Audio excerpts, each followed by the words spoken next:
بسم اللہ الرحمن الرحیم۔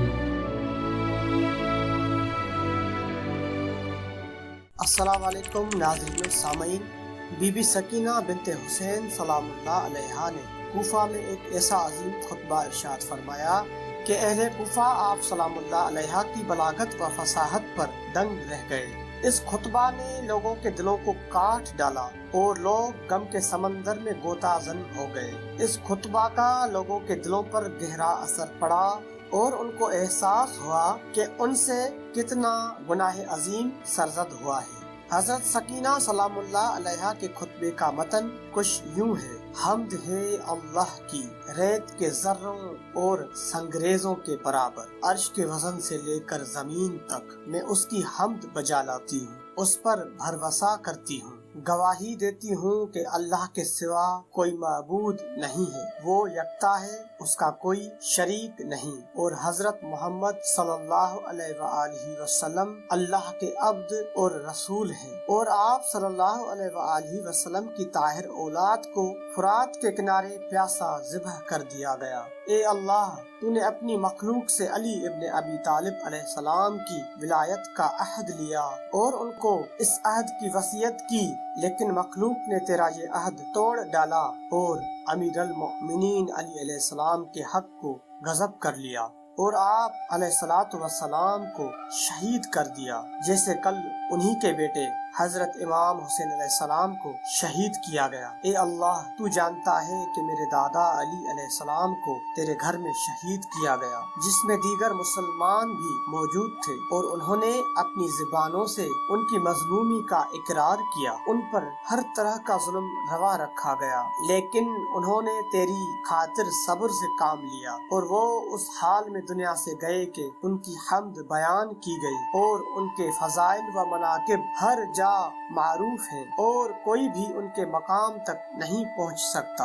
اے اللہ، میرا سن بہت چھوٹا ہے اور میرے دادا کے مناقب بہت عظیم ہیں، میں اس پر ان کی تعریف کرتی ہوں۔ اے اللہ، تو جانتا ہے میرے دادا نے ہمیشہ تیری توحید اور تیرے رسول کی حفاظت کی اور ان کی دنیا سے کوئی غرض نہ تھی۔ انہوں نے تیری راہ میں جہاد کیا اور تو نے ان کو چن لیا اور اپنی صراط مستقیم قرار دیا۔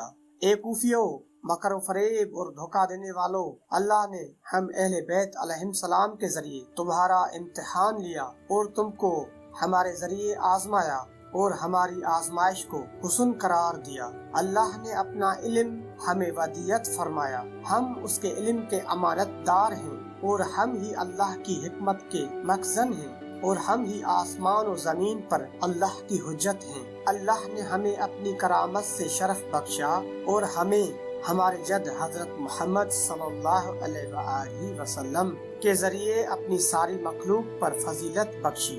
تم نے ہمیں جھٹلا کر اللہ سے کفر کیا اور تم نے ہمارا قتل حلال جانا اور ہمارے مال کو لوٹا، گویا ہم اولاد رسول نہیں، کہیں اور کے رہنے والے ہوں۔ اور جس طرح کل تم لوگوں نے ہمارے دادا کو قتل کیا تھا، تمہاری تلواروں سے ہمارا خون ٹپکا ہے، کیونکہ تمہارے سینوں میں ہمارا بغض و کینہ بہت عرصے سے پرورش پا رہا تھا۔ تم نے ہمیں قتل کر کے اپنی آنکھوں کو ٹھنڈک پہنچائی اور تمہارے دل خوش ہوئے۔ تم نے اللہ پر افطرا باندھا اور تم نے فریب کیا۔ اللہ فریب کرنے والوں کے فریب کو ناکام بنانے والا ہے۔ تم نے جو ہمارا خون بہایا ہے اس سے اپنے نفسوں کو خوش نہ کرو، اور جو تم نے ہمارا مال لوٹا ہے اس سے بھی تمہیں کوئی فائدہ ہونے والا نہیں ہے، کیونکہ ہمیں جو مصائب و آلام کا سامنا کرنا پڑا ہے یہ اللہ کی محکم کتاب میں پہلے سے ہی مذکور تھا۔ ہم پر ظلم و ستم ڈھا کر خوش نہ ہو،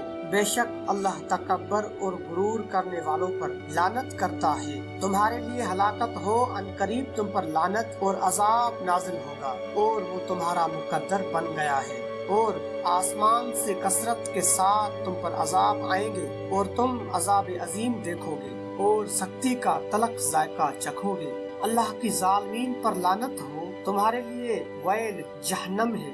ہم جانتے ہیں کہ کس نے ہماری اطاعت کی، کس نے ہمارے ساتھ جنگ کی، کون ہماری طرف خود چل کر آیا۔ تم تو ہمارے ساتھ جنگ چاہتے تھے، تمہارے دل سخت ہو گئے، تمہارے جگر غلیظ ہو گئے۔ اللہ نے تمہارے دلوں، کان، آنکھوں پر مہر لگا دی۔ تمہارا پیشوا شیطان ہے جس نے تمہاری آنکھوں پر پردہ ڈال دیا اور تم ہدایت سے دور ہو گئے۔ اے کوفیو، تمہارے لیے ہلاکت ہے۔ رسول اللہ نے تمہارے ساتھ کیا برا کیا تھا جس کے بدلے میں تم نے اس کے بھائی اور میرے دادا علی ابن ابی طالب علیہ السلام کے ساتھ اتنا برا سلوک کیا اور اس کی پاک عزت کے ساتھ کیا کیا؟ ہمارا قتل اور ہمیں قیدی بنا کر تم فخر کرتے ہو۔ کیا یہ امت اس پاک گھرانے کے قتل پر فخر محسوس کرتی ہے جسے اللہ نے پاک و پاکیزہ بنایا اور ہر رجس کو ان سے دور رکھا؟ ہر شخص کو وہی ملتا ہے جسے وہ حاصل کرنے کی کوشش کرتا ہے اور جو وہ آگے بھیجتا ہے۔ تمہارے لیے جہنم ہے، تم نے ہم پر حسد کیا۔ جو اللہ نے ہمیں عزت و فضیلت عطا کی تھی وہ تمہارے حسد کا نشانہ بنی۔ اللہ کا فضل ہے، جسے چاہتا ہے دے دیتا ہے، وہ صاحب فضل عظیم ہے۔ جس کے لیے اللہ نور نہ بنائے اس کے لیے کوئی نور ہو ہی نہیں سکتا۔ ناظرین و سامعین، مزید واقعات سے مستفید ہونے کے لیے چینل کو سبسکرائب کریں۔ ملتے ہیں اگلی ویڈیو میں۔ جزاک اللہ۔